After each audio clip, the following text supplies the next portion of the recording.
Welcome to Tailboard Talk, a fourth shift fitcast. The mission of Tailboard Talk and the fourth shift fitness is to educate and train fire service personnel to increase durability and decrease the potential for injuries and their associated costs. My name is Chris Morella, owner and founder of Fourth Shift Fitness. I'll use my experience as a personal trainer, strength coach, and 15-year veteran of the fire service to deliver tips, tricks, lessons, and information specifically geared towards the health and wellness of firefighters and paramedics. Each episode, you'll leave with immediate deliverables that will improve performance and resilience and keep you in the fight through your career and into retirement. Let's get into it.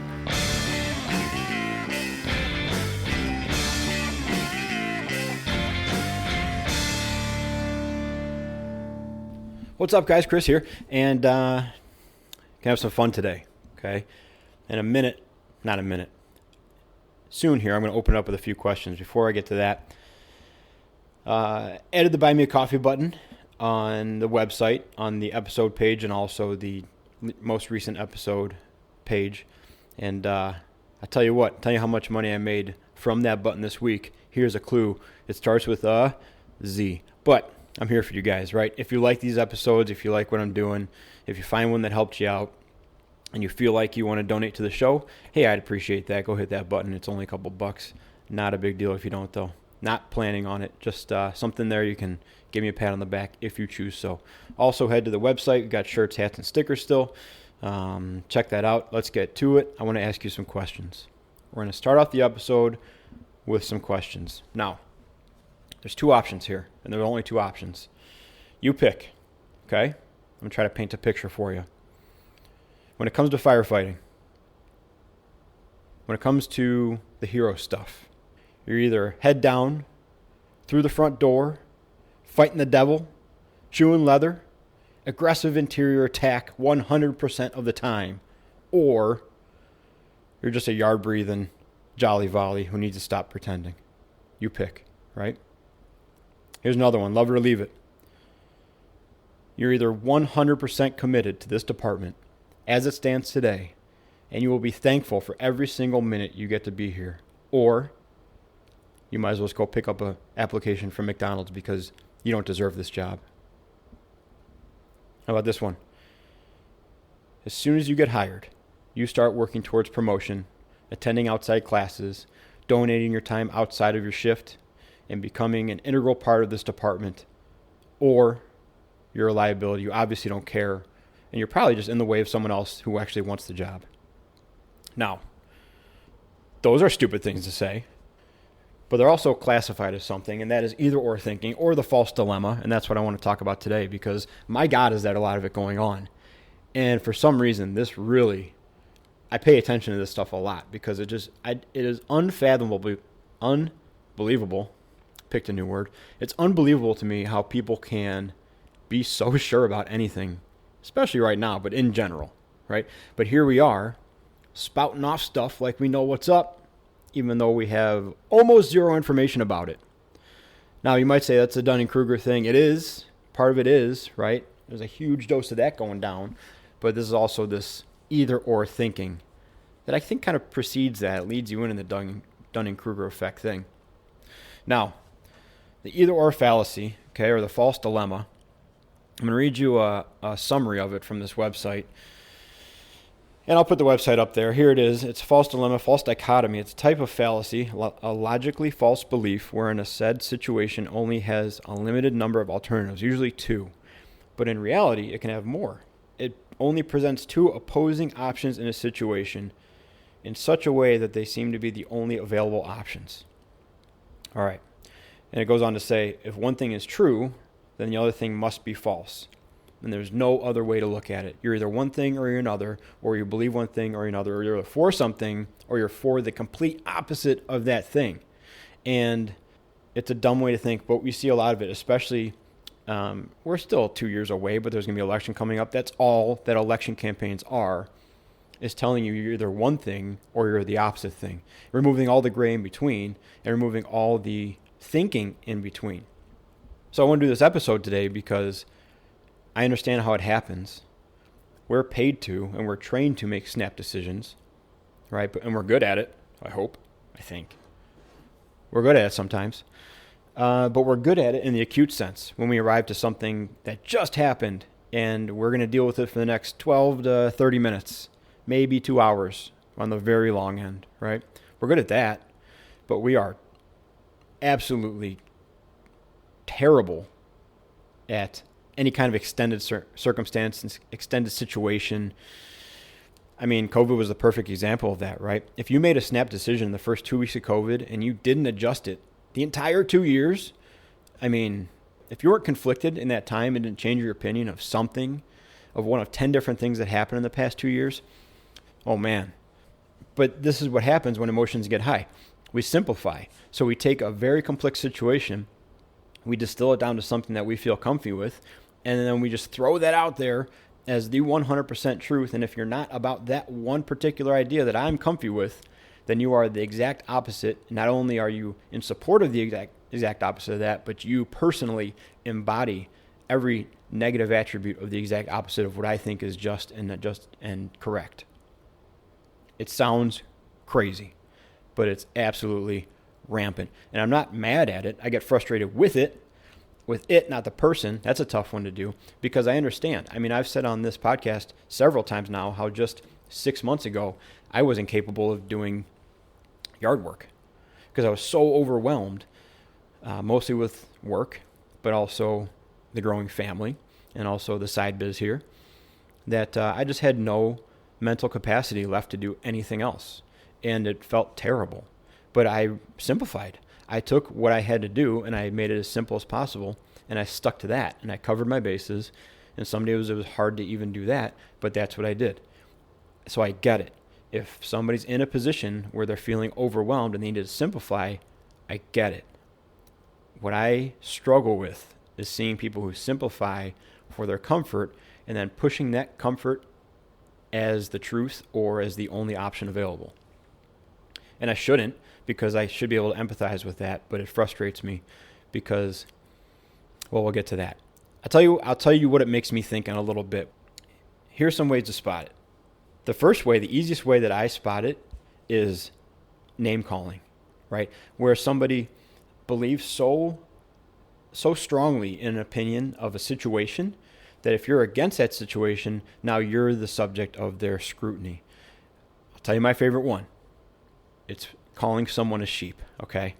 This is my favorite one to see because just the pure irony in that sentence that you don't think like me, so you're a sheep. I mean, if that doesn't tell you everything you need to know about the situation and the person you're arguing with or talking with, there's nothing else to talk about. Another way to spot it, right, is you'll actually hear people say, you'll hear people put words in other people's mouth and state other people's stances on things that aren't at all what you're talking about. So I might say, I'm for A, and the other person might say, well, you must be completely against B. Well, no, that's the opposite of A, but I'm not completely against it, or I'm not completely for it, right? There's a whole gray area in there. I'm just telling you that there's one circumstance in here that I like or I don't like. To say that I'm completely part of another reflective part of that is false at best, but that's a good way to put it. Or you'll see people give somebody an option, just like I did in the first couple minutes of the show. It's either this or that. You pick one, and whatever you decide, that's what you are. Now, there's a big problem with that if you're the person doling out those options. And it does a few things. So this is the so what. So what? Who cares if this happens, right? Well, I'll tell you this. When you attempt to marginalize someone else, you actually end up pigeonholing yourself. So as you start telling people what they are, it becomes more and more clear what you are.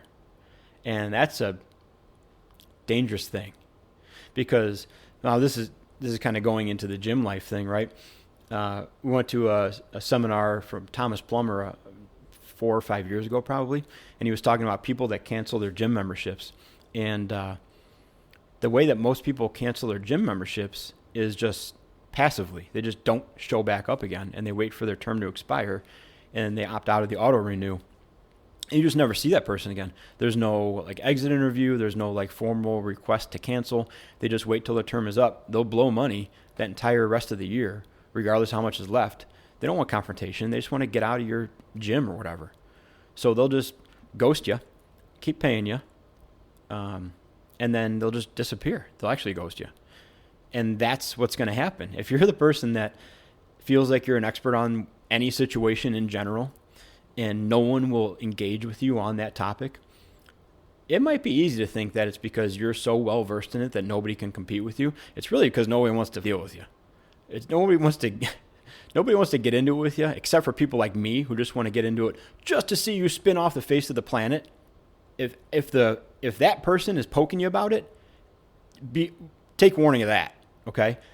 But if no other rational person is actually asking you a question about it, it's not because you're so good at explaining. It's because no one wants to deal with you, right? So by telling everybody else what they are and projecting what everybody else is, you very clearly identify who you are or what you believe. And once that's done, people don't want to argue with a wall, right? Except for sport. And so they're not gonna. Now, here's the other thing it does. It takes away your ability, if you're the one doling it out, or if you're observing it and someone else is doing it, it takes away the ability to be conflicted and also be taken seriously. If you're so sure about this one extremely complex situation, right? This is national level stuff. The world is watching this decision, and you got to figure it out without beyond a shadow of a doubt. You got to figure it out. Everybody else is stupid. Then when it comes down to picking anything of a lower acuity, and you can't make up your mind, you completely undercut your entire authority on any subject whatsoever. So by simplifying and putting that out there and saying, this is how it is, and the rest of you are idiots or sheep or stupid or dramatic. Now I'm going on both sides of it, right? This isn't a right or a left thing or a Democrat, Republican, or a liberal and a conservative. On any side, as soon as you start professing the extremes on such a complex issue, and then you stumble on anything less important than that, you completely nullify your authority on that complex issue or anything else for that matter. And here's what it does for me personally. Okay, so when I see people doing this, here's what it does for me. It tells me that you are, at this moment, not able to think critically. You're unable to keep two competing thoughts in your head, which is, again, understandable depending on your situation and how you're doing, right? And that's why I said at this moment. I might talk to you a year from now, and you might have a little clearer perspective on something that you were pretty in the weeds about now, right? And that's expected. I would hope that would happen. I'm not the kind of person that a year from now, if you change your mind on something that is extremely polarizing or even just extremely complex, if I see you a year from now and you're like the opposite or different, I view that as a good thing.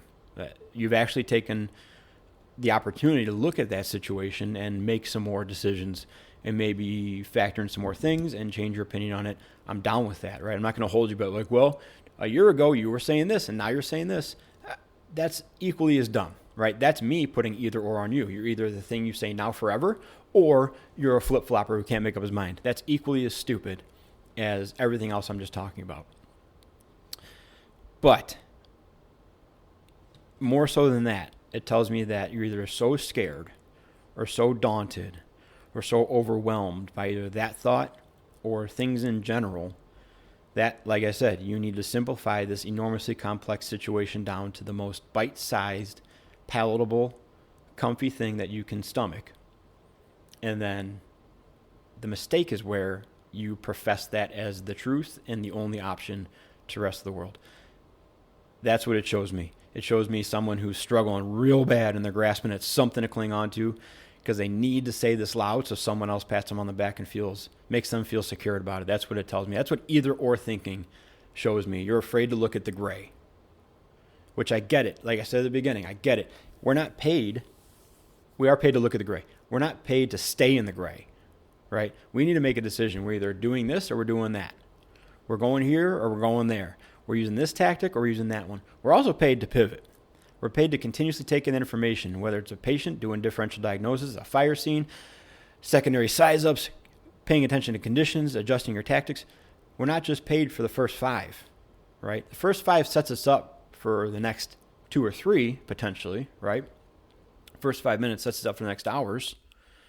But we're paid to keep moving, keep operating, continuously growing over the course of that evolution, of course, that call or that scene. And that's where we fall flat as first responders, is that we keep our initial size up as our entire strategic objective for the entire call, regardless if that call is lasting 2 years or 5 minutes. And that's a whoopsie. Can see where it gets us. It gets us polarized. It gets me in my basement drinking a beer and yelling into a microphone. I mean, I'm one step away from being on the ham radio kind of guy, just shouting over the radio waves of the 30-foot antenna on my ceiling. That's the level I'm at right now. It doesn't feel good. It feels great. Okay? Now what? I don't know.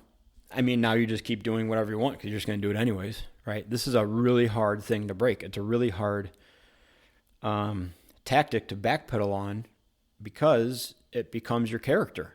It becomes who you are. So, like I said, by telling other people what they are, you tell the world what you are. And then if you stick in that character long enough, you are that character. And it's really, really hard to reevaluate and say, I don't want to be this character anymore. I'm going to go back on these things because it might be unpopular and I might not get as many high fives from my echo chamber, but I don't feel so hot about it anymore. That's a hard thing to do. So I don't know what to tell you. Think about it. If you're experiencing it like somebody's giving you a bunch of either ors, maybe you can understand it more, right? And you don't have to take on my opinion of it. Don't be like, oh, you're giving me an either or. That means you're weak and scared and afraid and you're too dumb to hold two opinions in your head. That's not it. That's not what I meant to say, all right? I'm sorry if it came across that way. This is an insulting thing, but it's how I view things. And like I said, if you change your opinion, that's not an opportunity for me to belittle you about what you used to think. I might bring it up, depending on how friendly we are with each other. Here's an example. I had a guy I work with who was extremely critical-licious of people who professed they had gluten intolerances and or food intolerances or something, right? So somebody was saying, oh yeah, my wife or me, we stopped eating bread because we can't handle wheat. And he went off the rails berating this person about how that's not a medical diagnosis. There's no test that can diagnose you with a sensitivity or whatever. This person had tummy troubles for a few years, and it wasn't until he cut out dairy and also wheat that he felt better. Now, I was witness to the first time he just went in on this person about their BS diagnosis of not being able to eat bread. I was there, and I was giggling, right? Because this guy was all kinds of worked up. That guy, to his credit, came back to me and said, hey, remember the time in that kitchen that I just went in on so-and-so about his gluten intolerance? I said, uh-huh. And he said, well, I found out that I'm not only gluten intolerant, but I'm lactose intolerant. So go ahead. And I still bring it up to this day. That was 3 years ago. And I still, to this day, whenever I see him work with him, I say, hey, dude, remember when you did that thing? And then we'd have a good laugh and we go about it. That's one thing, right? I love dearly that person decided to actually admit that to me because that takes a lot. I can tell you right now, if I found out that I was gluten intolerant after going in on somebody and shouting from the rooftops how it's garbage, I'd be quietly eating sourdough every day and not telling anything about it. And I'd be eating bread at work and torturing myself just so nobody found out. But to his credit, he fessed up and we all have a good laugh about it now. That's the kind of joking I'll do. That's the kind of, you were this one thing and you thought this one thing, now you think differently. I'll go in on that. But if you're really conflicted about something, I would hope that a majority of you guys listening, guys and girls listening, are the same way. If someone's really conflicted about something and obviously struggling, obviously torn, and they're using this either or thinking to simplify to protect themselves, and then they come back later and they change their mind, I would hope that we'd all be like, thank God. Thank God you looked at it again and changed your mind about that and you're not just beating the same drum, because that was exhausting. I would hope that would happen. Maybe a little fun ribbing, right? But I would hope that we'd all be happier that person went back and reevaluated than anything. I don't know, man. 20 minutes. Is that too much? Is that too much preaching? Was that a firefighting lifestyle podcast? I don't know. No? Yes? I talked about firefighting, kinda. Dude, just be excellent to each other, right? Dillis Preston Esquire and Ted Theodore Logan had it right the first time. Party on, dudes. Talk to you guys soon. Be a four shifter.